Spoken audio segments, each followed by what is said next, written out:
Adik-adik, di negara 4 musim, saat musim dingin tiba, banyak anak-anak yang senang membuat manusia salju.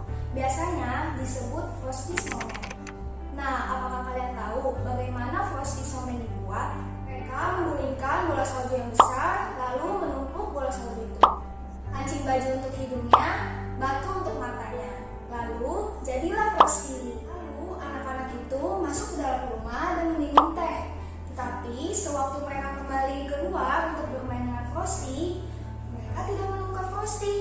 Kemana Frosty? Frosty telah mencair karena matahari yang panas. Dan yang tertinggal hanyalah batu, kancing baju, dan selendang saja.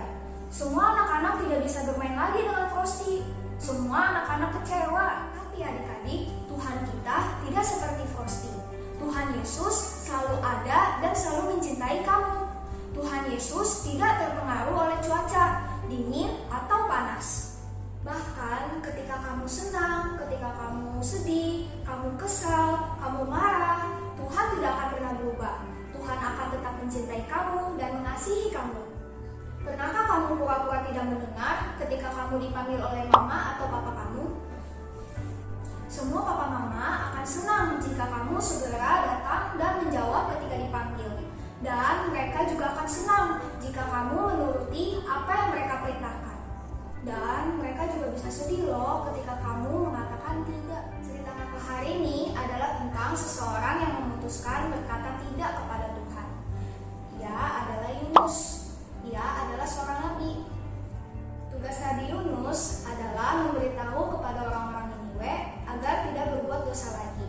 Kalau mereka masih berbuat dosa, Tuhan akan menghukum mereka.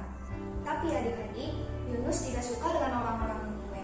Jadi, Yunus tidak mau menuruti perintah Tuhan. Hari itu, Yunus pergi. Harusnya pergi kemana adik-adik?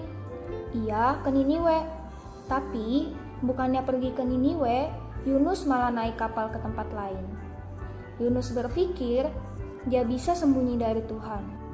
Ketika Yunus sedang tidur, Tuhan mengirimkan badai. Angin mulai bertiup. Dan kapal itu mulai berayun-ayun ke depan dan ke belakang. Ombaknya makin tinggi dan terus tinggi. Semua yang ada di dalam kapal jadi panik. Semua orang berdoa, tapi adik-adik, mereka ingat ada Nabi Yunus di bawah masih tertidur.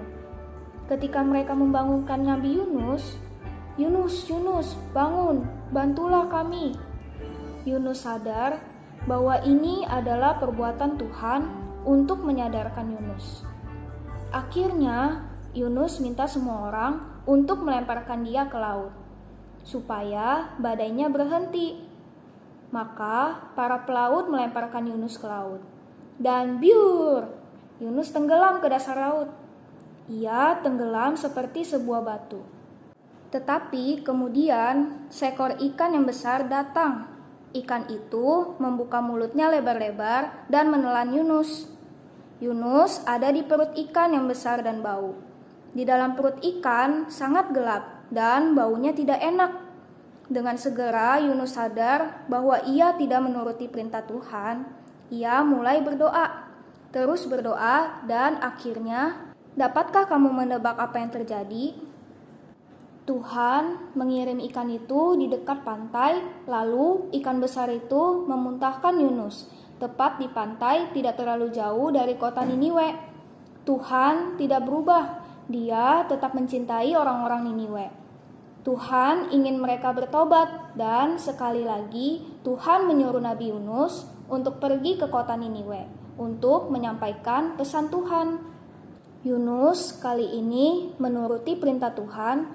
Ia pergi ke kota Niniwe. Ia menyampaikan pesan Tuhan. Hai orang-orang Niniwe, jangan berbuat dosa lagi, atau Tuhan akan menghancurkan kota ini dalam 40 hari. Orang-orang di Niniwe mendengarkan Nabi Yunus dan mempercayainya. Mereka bertobat dan tidak berbuat dosa lagi. Maka Tuhan mengampuni mereka. Tuhan tidak jadi menghukum mereka.